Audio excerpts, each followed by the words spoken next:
저희 부안 지역 같은 경우에는 일단 가장 먼저 생각하셔야 될 게 바다와 가깝다고 하는 입지가 있습니다.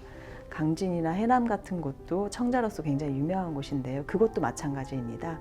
서남해안을 끼고 있는 바다와 연접해 있는 곳이기 때문에 이곳에서 청자를 제작해서 배로 바닷길로 운송할 수 있는 그 시스템이 되어 있고요.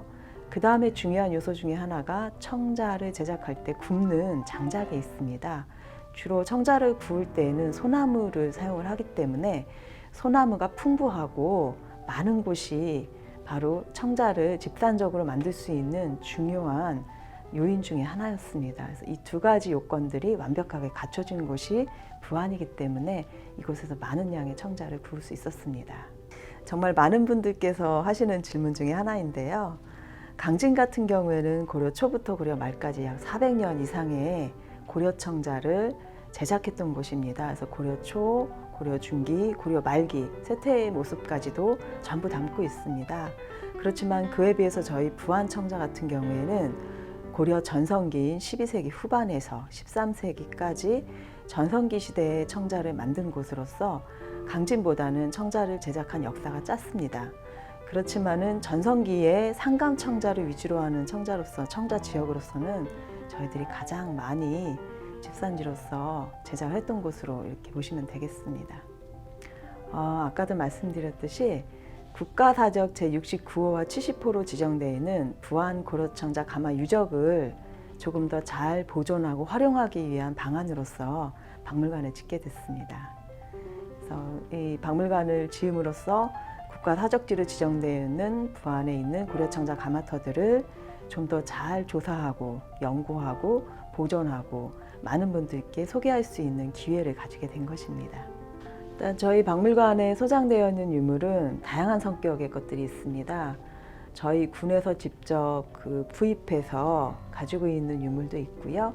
기증자분들께서 기증해 주신 작품도 있고, 그리고 기탁을 통해서 들어온 유물들이 있습니다. 그 중에서 저희들이 직접 소장하고 있는 유물 같은 경우에는 부안고려청자의 핵심인 고려 전성기 상감청자를 위주로 해서 소장을 했습니다. 이 부안고려청자의 특징이라고 하면 전성기 청자이고, 전성기 청자의 가장 중요한 정점에 있는 것이 바로 상감 기법의 청자입니다. 그래서 흰색과 검은색의 안료를 활용해서 국화꽃이라든지 모란꽃, 구루망무늬가 들어가 있는 화려한 상감청자를 위주로 해가지고 저희들이 소장을 하고 있고요. 그 외의 작품들은 고려청자의 초기부터 쇠퇴기까지의 역사를 볼 수 있는 단면을 보여드리기 위한 작품들이 조금씩 소장이 되어 있습니다. 그 중에서 가장 저희 박물관에서 가장 대표적인 작품이라고 하면 명품실에 있는 10개 정도의 작품이 있는데요. 표주박 모양의 주전자라든지 혹은 청자 베개라든지 청자 매병이라든지 이런 작품들이 중심이 될 수 있는데요. 특히 표주박 모양의 주자 같은 경우에는 국화꽃 무늬가 빽빽하게 들어가 있는 커다란 주자인데요. 약 높이가 30cm 정도 됩니다. 그런데 형태가 하나도 어그러짐이 없고요. 균형이 굉장히 잘 맞고 유약 색깔도 맑고 하늘색에 가까운 고운 청자이기 때문에 많은 관람객께서 대표적인 작품이다, 좋은 작품이다 이렇게 꼽아주고 계십니다. 저한테는 이제 학예사로서 의미 있는 작품이 있습니다. 어떤 작품이냐면 기증받아서 들어온 우리 유천리의 그 용문이 벼루가 있는데요. 그런 작품 같은 경우에는 정말 귀한 것이 이 소장자께 원래 소장자께서 가지고 계시다가 일부 기증을 저희한테 해주셨는데 처음에 기증하실 때에는 그 작품이 없었어요. 근데 저희 박물관이 개관하면서 그분께 우리 박물관에 첫 번째로 기증을 해주신 분이시니까 개관식에 참여해 주셔가지고 저희들의 감사한 마음을 좀 알아주십시오라고 이제 초청을 했는데 그 기증자 선생님이 그럼 나한테 줄 기증패에 이거를 만들었으면 사진을 한번 찍어 보내달라 이렇게 말씀하시는 거예요. 그래서 저는 이분이 뭔가 좀 생각이 남다르다 생각을 하고 저희들이 특별히 생각을 해서 만든 기증패를 말씀을 드린 적이 없는데 사진을 찍어달라고 하니까 이 통 크리스탈의 레이저로 저희 박물관 전체의 건물 모습을 입체로 볼 수 있게끔 그렇게 조각을 해서 준비를 했었는데 그 사진을 찍어 보내드렸습니다. 그랬더니 개관하는 2011년 4월에 오셔가지고 개관일에 비가 왔어요. 비가 주룩주룩 오는 개관일 날 오동나무 상자에다가 자그마한 상자에다가 이 작품을 딱 싸갖고 오셔서는 내가 이 작품은 너무 귀하고 아까워서 기증 목록에서 뺐었는데 기증패 너무 신경 쓰여서 독특하게 해줘서 고맙다. 그래가지고 여기다 기증 마저 하겠다 그러시면서 나중에 끝나면 봐라 그러고서는 이제 들이밀어주고 가신 거예요. 그래서 정신없이 이제 식을 끝내고 진이 빠진 상태에서 이렇게 보니까 책상 위에 이제 그 우동나무 상자가 눈에 들어오는 거죠. 그래서 이렇게 조심스럽게 풀었는데 비록 일부 깨지긴 했지만은 둥근 모양의 용 2마리가 이렇게 감싸고 있는 아주 독특한 청자 벼루가 들어있더라고요. 그래서 순간 이런 작품은 한 번도 여태까지 공부하면서도 본 적이 없는데 독특하고 귀하구나라는 것을 느낄 수 있었고 그거를 지난 7년간 보관을 했다가 올해 기획 전시 때문에 이제 이거를 수리 복원해가지고 전시 메인 작품으로 올려드렸어요. 그리고 그 기증 작품께 이제 전화를 드려가지고 개막식 참석해 주십시오 해서 이제 초청을 해가지고 선생님이 주신 거 저희들이 이렇게 복원해가지고 이렇게 전시에 올렸습니다. 그리고 이 작품이 특별히 가지고 있는 그 의미가 연적 겸 벼루라고 하는 2가지의 기능을 하고 있는 우리나라에 단 하나밖에 없는 귀한 작품임을 작품인데 이것을 주셔가지고 정말 감사하고 저희들이 우리 박물관이 없어지지 않는 한 영원히 잘 간직하고 선생님이 성함이 깊이 남도록 길이 남도록 노력하겠습니다. 그랬더니 그 선생님도 굉장히 흡족해 하셨고요. 저는 그 기증패를 그냥 일반 사람들이 그냥 공장에서 찍는 네모난 그 평면으로 되어 있는 기증패를 준비해서 그 선생님께 드렸으면 아마 이 작품 우리한테 못 들어왔을 거예요. 근데 이 작품이 얼마나 귀한지 많은 분들이 공식적으로 이걸 만약에 매도를 하려고 내놓는다면 10억 이상의 가치 평가가 있다라고 저한테 기뜸을 해주실 정도로 귀한 작품인데 저는 100만 원짜리 기증패를 만들어 드림으로써 10억짜리에 다시 없는 귀한 유물을 얻었기 때문에 저나 저희 관으로서는 굉장히 의미 있는 유물이라고 생각을 합니다. 근데 저는 이제 세상은 바뀌었고 이 어떤 컬렉터들, 수집가들의 어떤 그런 수집할 수 있는 어떤 계기? 수집할 수 있는, 공식적으로 수집할 수 있는 어떤 옥션이라든지 이런 식의 어떤 양산화 작업도 필요하고 그리고 관심을 가지고 있는 일반 사람들과 전문가 그룹이 서로 만나서 서로 알고 있는 혹은 서로 공유할 수 있는 내용들을 공유하면서 활발히 그냥 단순히 취미 정도의 수집이 아니라 이게 뭘까 궁금하고 애정을 갖다 보니까 수집하시는 거거든요. 오히려 그런 분들 중에서는 저희들보다 더 실물 자료에 더 능수능란하시고 더 깊이 있게 하시면서 더 애정을 하시는 분들이 많아요. 그 자체로서, 그 작품 자체로서를 너무 애호하고 어떻게 보면은 사람보다도 더 이 작품에 연연해 하면서 사람 이상의 어떤 대우를 받고 대우를 해주시는 경우가 많이 있는데 저희는 그런 정도의 감수성은 없습니다. 그래서 그런 분들의 정말 진정성 있는 애호하는 마음이라든지 자세는 오히려 우리가 배워야 되는 상황이고요. 저희 학생들한테 저는 좀 그런 말을 합니다. 앞으로는 박물관이나 미술관 혹은 전공자들이 자리할 수 있는 분야가 적기 때문에 너희들이 이런 수집 쪽에 조금 더 발을 넓히고 눈을 넓혀서 그런 쪽에 전문가로서 어떻게 보면 활동할 수 있는 여지도 있지 않느냐라는 말씀을 드리거든요. 소덥이라든지 이런 곳에 외국 사례를 보면은 정말 최고의 전문가들이 포진해서 작품에 대한 감정을 해드리고 그거에 대한 인증을 하는 제도가 확실히 정해져 있거든요. 근데 저희는 너무 그런 게 양산화되지도 않았고 음지에서만 아름아름 하시기 때문에 많은 부작용들이 있습니다. 저는 그래서 그런 부작용들을 좀 더 없애고 전문가들과 수집가들, 정말 애호하는 분들과 이론적인 부분들이 확고한 분들이 서로 협력해서 발전적인 방향으로 충분히 양산화할 수 있다고 판단을 하고 있습니다.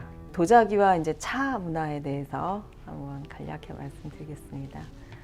청자에는 여러분들이 일반 분들이 생각하시는 것처럼 반상기, 예를 들면 밥상 위에 식탁 위에 올라가는 반상기가 이제 주이긴 하지만 고려시대 사람들은 밥보다도 차를 좋아하셨습니다.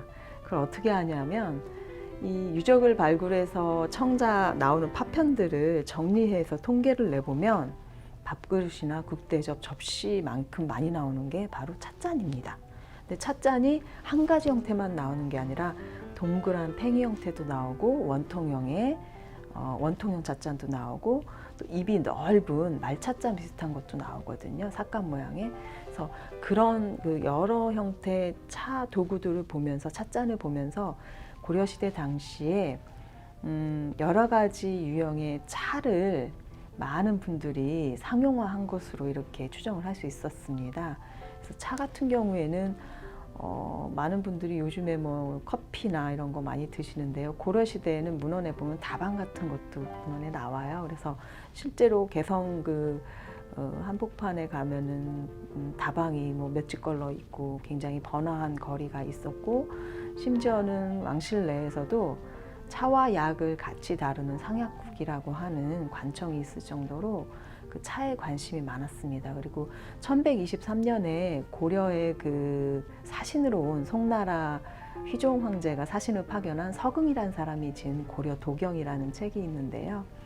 그 책 안에 보면은 여러 가지 고려시대 당시의 어떤 풍습이나 생활 습관들이 나오는데, 이제 객관에 머무는데 차를 가져온다고 합니다. 고려에 이제 궁에 있는 사람이 차를 가져오는데 그 차를 다 마실 때까지 확인을 이제 해가지고 다 마시지 않으면 성질을 내고 가고, 그 차를 다 마셔야 비로소 이제 다 마셨다고 기분 좋아가지고 빈 소반을 들고 나온다는 얘기가 있을 정도로, 그리고 또 궁중에 연회를 베풀 때에도 가장 핵심은 차를 각 신하나 관리들에게 나누어서 같이 마시는 그런 것들이 표현이 되어 있을 정도로, 차라고 하는 거는 요즘에 일반 분들이 커피 마시는 것처럼 그 이상으로 고려 사람들이 굉장히 애호했던 최고의 어떤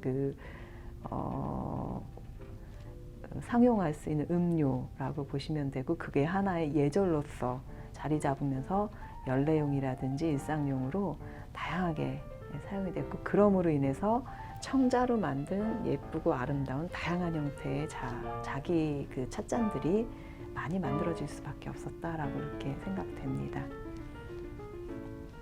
매우 예민한 축에 속하는 질문이신데요.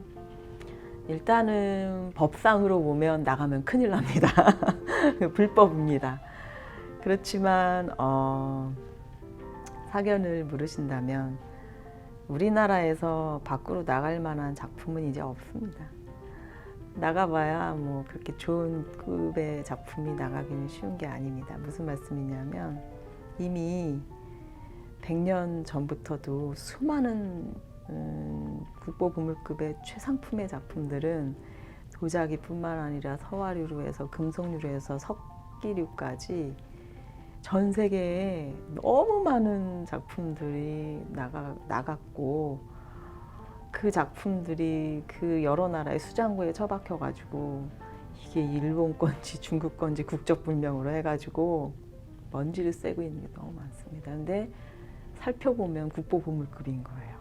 우린 전 세계에 토탈 털어서 한 50여 점밖에 안 남은 고려시대 불화 같은 게 중국 건가 차이나 해가지고 캐션 마크 달려가지고 외국 유수의 수장고 유수 이름만 대면 다 알만한 그런 박물관에 박혀가지고 빛도 못 보고 그렇게 묻혀 있어요. 오히려 저는 국내에 있는 것을 통관해서 나갈 수 있게 하는 거요.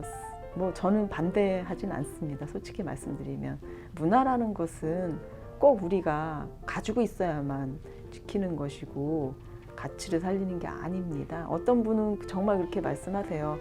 외국에 갔으니까 그게 여태까지 남아있지. 우리나라에 남아있으면 그게 어떻게 됐을 줄 알아. 이렇게 말씀을 정말 하세요. 그 의견도 맞고, 더 이상 나갈 만큼 나갔기 때문에 더 이상 나갈 게 없기 때문에 남아있는 것들에 대해서는 조금 더 우리 후손들에게 물려주기 위해서는 잘 보존하고 지켜야 된다라고 하는 의견도 양자 맞습니다.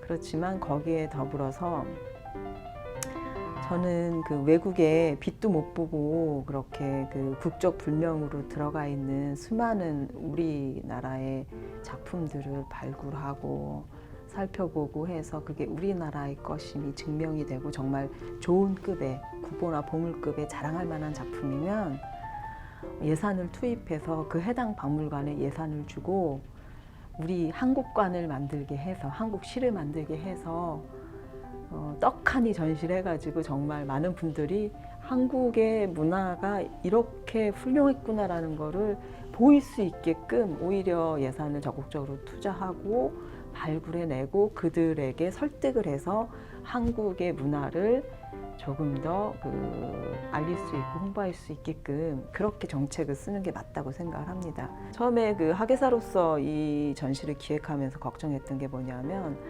다 깨진 쪼가리를 갖다 놓고 전시라고 올려놓으면 일반 분들이 어머 이거 다 깨진 거 뭐다 이렇게 다 올려놨대 이렇게 말씀을 하시는 분들이 혹간 있어서 저는 혹시 또 이번에도 그런 얘기를 듣지 않을까. 저는 큐레이터로서 이 부안고려 청자가 가장 중요한 고려 황실에 납품했던 최고급의 청자를 보여드리려고 그런 모습을 보여드리려고 했는데 이해하지 못하시면 어떡하나 많이 걱정을 했는데 제 생각이 예상이 빗나갔습니다. 일반 관람객들께서 부안의 청자가 이렇게 유명하고 좋은 청자가 나오고 그게 더군다나 뭐 왕이나 왕비가 쓰실 수 있을 만큼의 최고급의 청자라는 걸 몰랐는데 정말 작품 좋다 이렇게 말씀하시면서 다른 데 가서 볼 수 없는 그 어떤 청자의 그 파편만이 가지고 있는 그런 어떤 묘미라고 해야 되나요? 완전성보다는 불완전성에서 오는 그런 부분에 대해서 많은 분들이 민낯을 보여드리는 그 의도에 대해서 충분히 이해하시고 감동하시고 그리고 다른 막 굉장히 유명하게 그 국보나 보물만 가지고 가서 전시했던 다른 전시와 비교하셔가지고 그 전시보다 이 전시가 좋습니다 라고 하시면서 칭찬하고 가셔가지고 저는 굉장히 뿌듯했고 이제는 많은 분들께서 문화재 그리고 이런 도자기, 파편, 사금팔이라고 하는 이런 것들에 대해서도 충분히 소중함을 잘 인지하고 계시구나라는 것을 느낄 수 있었습니다.